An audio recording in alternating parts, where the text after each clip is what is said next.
Hello, and thank you for joining me today, Possible Investors.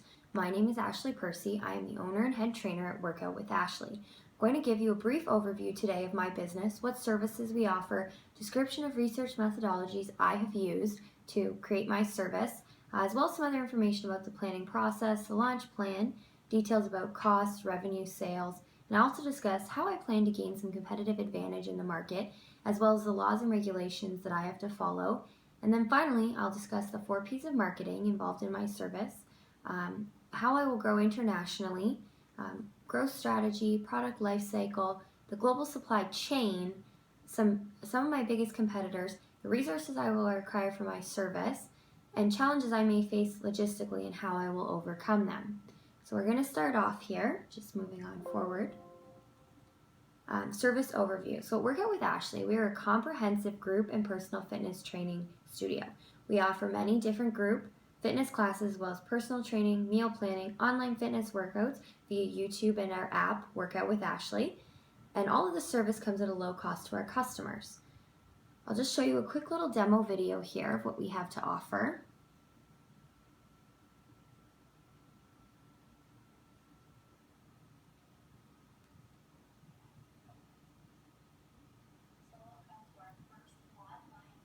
So on these videos here, you'll have myself as an instructor or other instructors who will lead the class through different workout options that we have through the online app. So they'll watch and they'll follow along and they don't need to join in, and we'll offer a lot of these demos online for free so that people can try it out if they want to.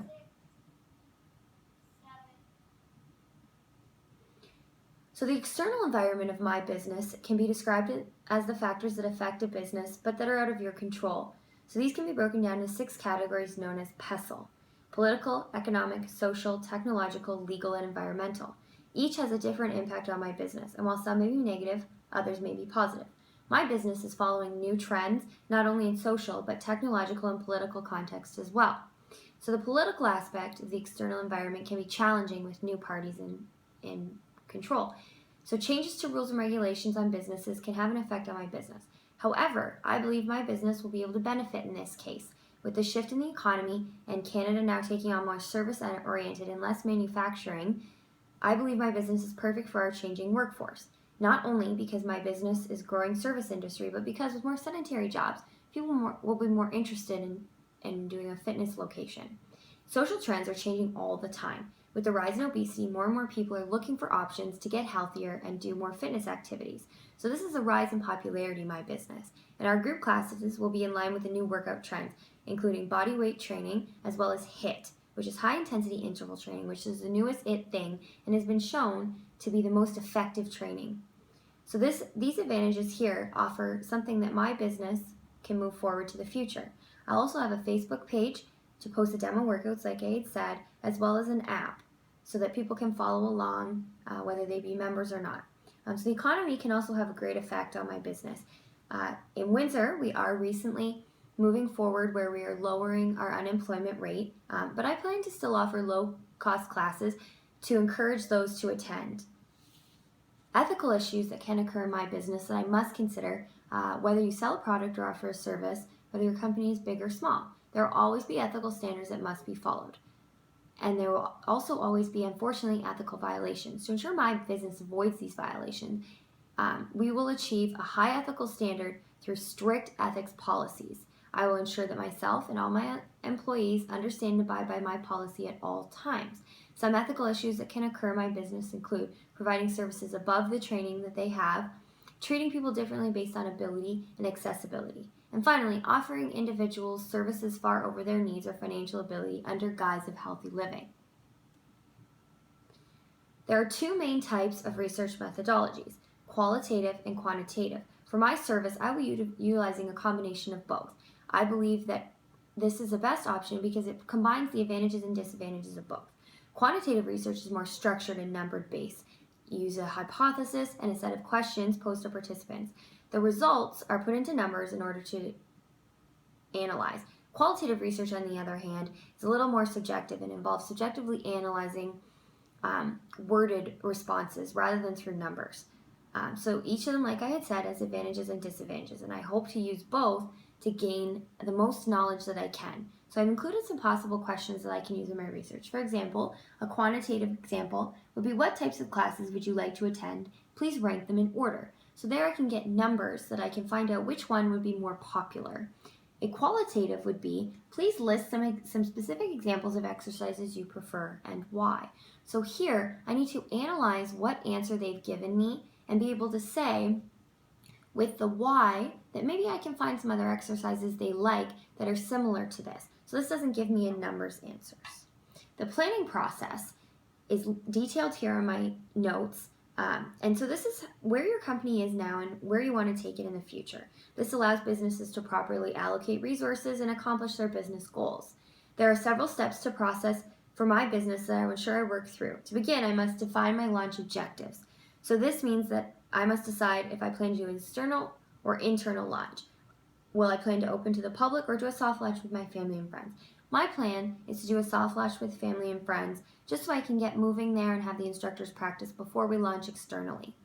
Next, we must take inventory, meaning we must be clear on what we want to accomplish with our business launch. We must create any items we need for the launch, mailing lists, demos, handouts, etc. And we have created a pricing list as well to hand out to the public. Now we must craft a good offer. The details of exactly what we plan to offer, for how much, and why clients should choose us. Now I must create my ideal team. I want to find only the best instructors to teach classes, but also to help promote my business. Finally, I must create a launch plan. And the detailed launch plan I will explain now. So to begin, I must review the current situation. Since my business is a startup, I do not have to take a critical look at the current state of my business because I do not have one. However, for businesses that have already begun, they must want to make any changes or update, they must ensure that they've critically looked at the business before moving forward. Next, I would carry out industry and competitive review, and this involves keeping track of the competitors and evaluating their strengths and weaknesses so that I may work off of this. Keeping track will keep me abreast to what they're looking for. Now I must define the opportunity, and that means involving finding a product, or in my case, service, that will meet my target market needs. I will conduct research with my target market in order to offer a service they are looking for. After I've determined what the market is looking for, I must devise my market strategies. This is where I will really look to the market to create my ideal market. Here is where I will create detailed strategies for marketing my service to the target market I have selected. Now I will create my budget, determine what resources I have, and how I will allocate them. With proper financial plan, I can avoid cash shortages and inadequate staff or equipment. Finally, I will create my finalized budget or financial forecast. Once I've determined what services I offer and who I will create a proper budget. Now my success criteria. There are outcome and performance goals. I will use these as benchmarks for evaluating how I will determine if I have been successful or not. So outcome goals are objectives that you want to meet, whereas performance goals are used to reach those outcome goals. So my goals are to first increase the amount of clients that we have. I want to have 10 within the first 3 months, 30 the 3 months after that, 60 the next 3 months, and 90 in the next 3 months. And I would like to increase the enrollment in personal training by at least 2 per month. Finally, I want to be able to increase the amount of classes we offer each day, which will only be through increased clients in our service. The outcome goal is to increase profits in this case. I will also evaluate success with good financial management. I will ensure to keep my budget and not overspend on equipment, rent, etc., and keep my overhead low. If I can keep my costs on track, this is sure to bring higher profits, which will be a good marker of success in my business. The benchmarks for evaluating success criteria are as shown here. So I want to make sure I have outcome and performance goals, as well as financial management and cost containment. Now I'm going to move on to those financials there.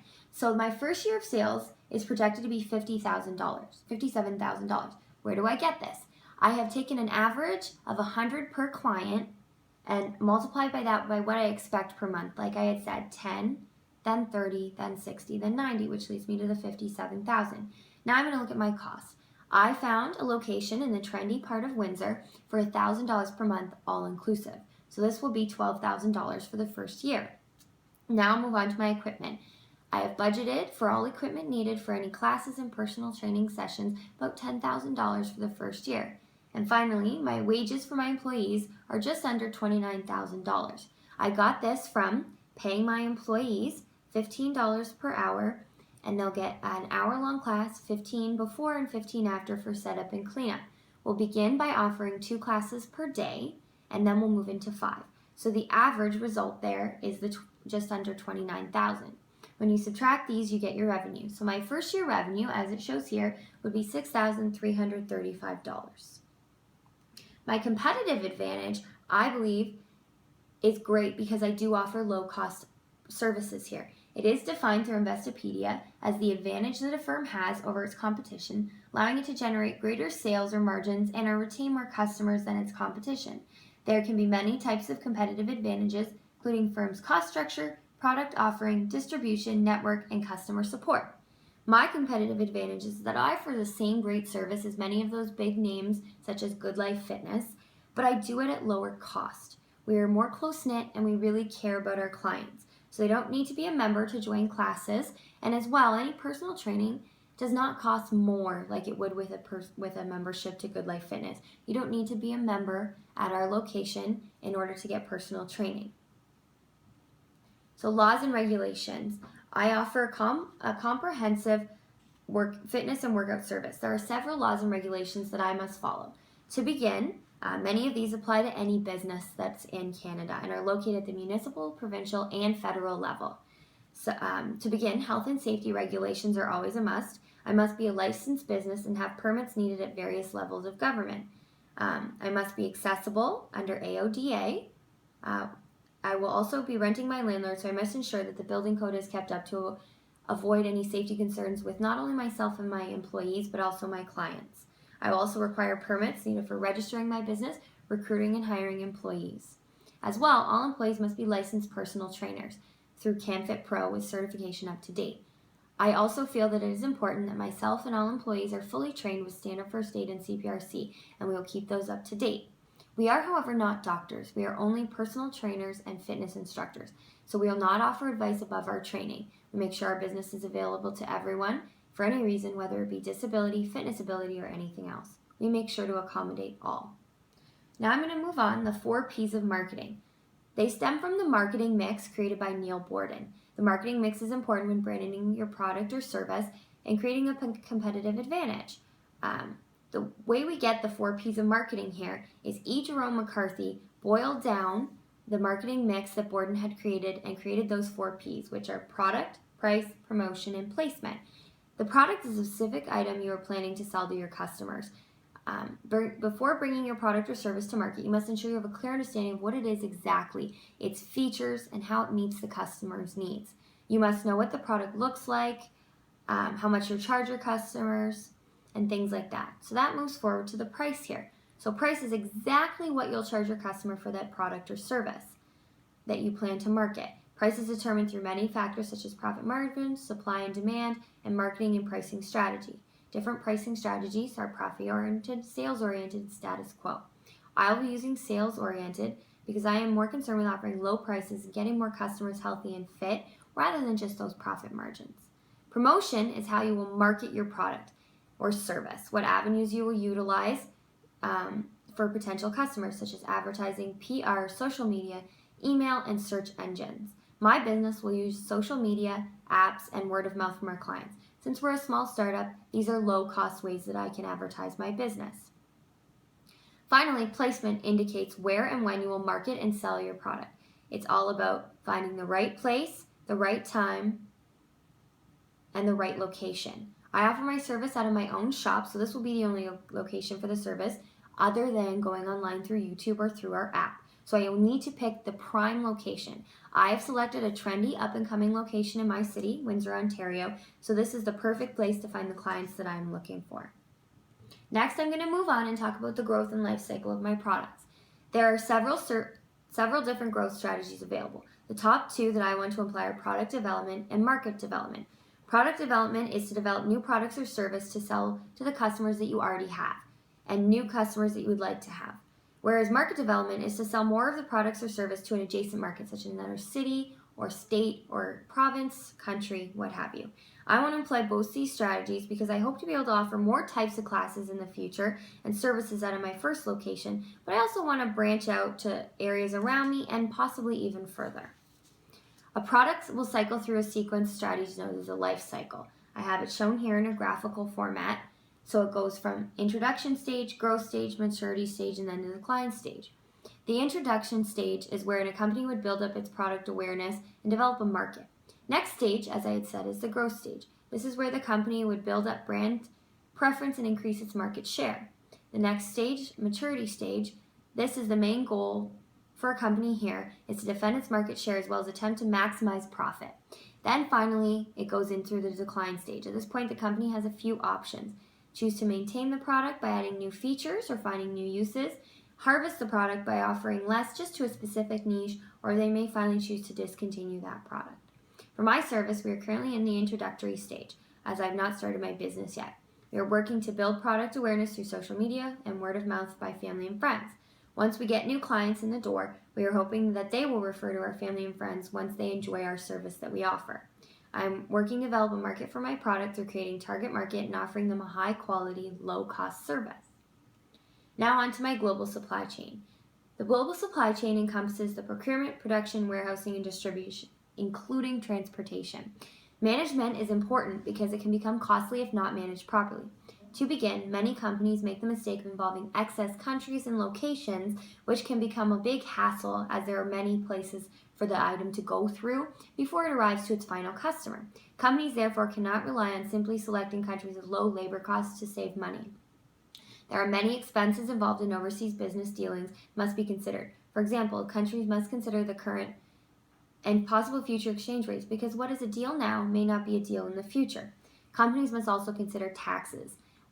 A deal that seems great could be taxed, and then it is no longer a good idea.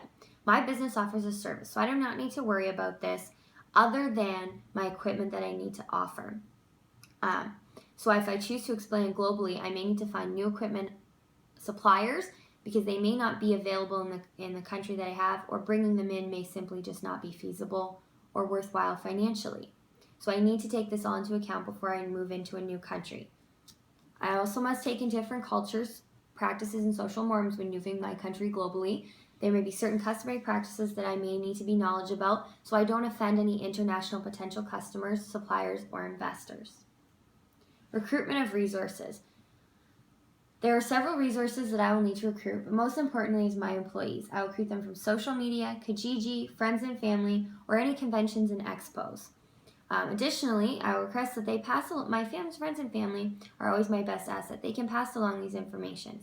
And those health and fitness expos can give me very good knowledge also about equipment that there is to offer, and I can see what they have to offer at these expos.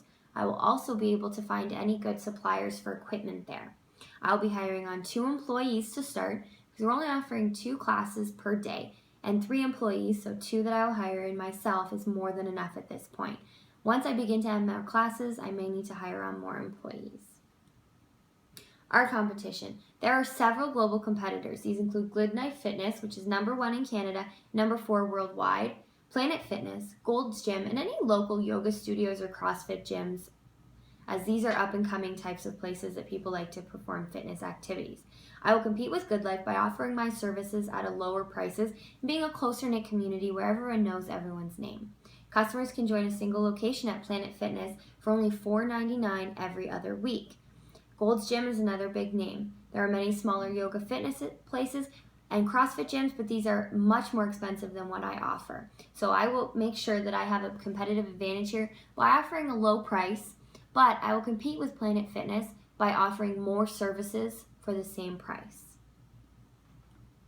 So logistics are defined as the planning, execution, and control of movement, placement of goods, and or people and the related supporting activities, all within a system designed to achieve specific objectives. There are 4 main purposes: order, delivery, quality, and cost fulfillment. So this is production, location, time, and control of the supply chain. Logistics can be a major concern for businesses that sell products because they organize the appropriate timing and amounts to order, ensure products arrive on time for customers and in the correct quantity, color, etc. This can become a problem when products are manufactured in one or several locations, stored in another, sold in another, a reseller, and then to the customer. My business offers a service to its clients, so this is much less of a problem for myself. However, I do need to make sure that I'm ordering flyers, pricing sheets, equipment So I must ensure that I receive my orders on time and in the correct quantity, color, and weights. To overcome the challenge, I will make sure that I place orders well in advance and double check the order beforehand. I will also make sure that I only work with reputable companies who I know will have my items ready for me on time. There are many different cultures in the world, and they all have their different practices, social norms.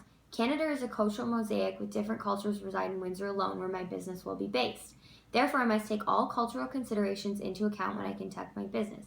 This includes any clients that may come into my business, any suppliers I work with for equipment and promotional materials, as well as any future clients, partners, or investors I work with. For example, you need to consider things like customary actions that may be different from your place as other countries.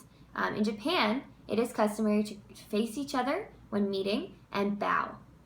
Although they may shake hands afterwards, you must wait for the host to shake your hand. This is vastly different to how we conduct business in North America, where we shake hands. It would be considered very rude and disrespectful to put out your hand rather than bow in Japanese culture. You need to know what the culture and social norms are before you meet with people, so you can show that you have respect for them. So businesses from other countries may not want to work with you if you do not show them and their culture respect. Therefore, I must ensure I've done my research beforehand. Additionally, different cultures and social norms may have different practices regarding the service I provide. I offer fitness classes, so when I move internationally, I may have to work with local people and fitness instructors locally in order to make the correct classes. However, this could work out to my advantage because I can find different new classes and I can show them what we offer in North America, and we can maybe share ideas and bring new fitness trends to them and bring new fitness trends back to us. But I always want to make sure that I appeal to the local customers or my business will not be successful. Distribution channels are other businesses and intermediate locations that our product service goes through for reaching the eventual customer. There are direct and indirect channels. Direct channels are where the customer can purchase the product directly from the manufacturer, whereas indirect channels, you don't purchase them directly from the manufacturer. This can be from a wholesaler or reseller, for example. So direct channels are therefore shorter. However, having more channels can give the customer more opportunities for purchases, but they can become tough to manage with too many. I offer a service directly to my customers, therefore this is a direct distribution channel. However, I do offer my services online through social media and web apps. This would be considered an indirect distribution channel because they're not getting the service directly from myself.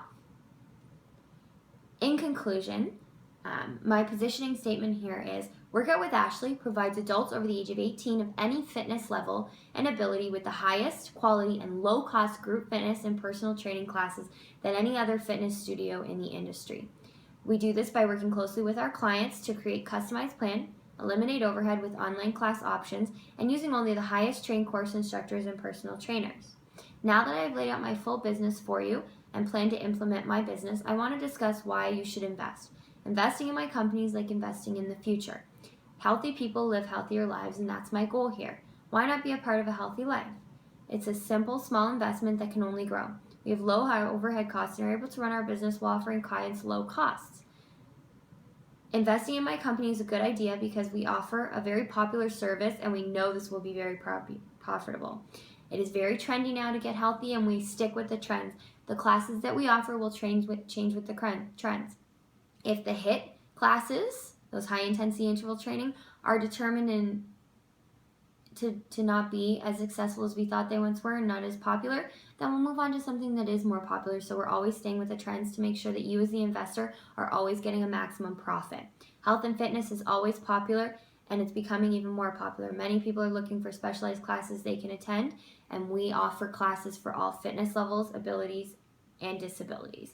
My business offers exactly what the current market is looking for. An investment with my company is sure to be a great one. Our business can only grow from here. Thank you for meeting with me today, and thank you for listening to my sales pitch.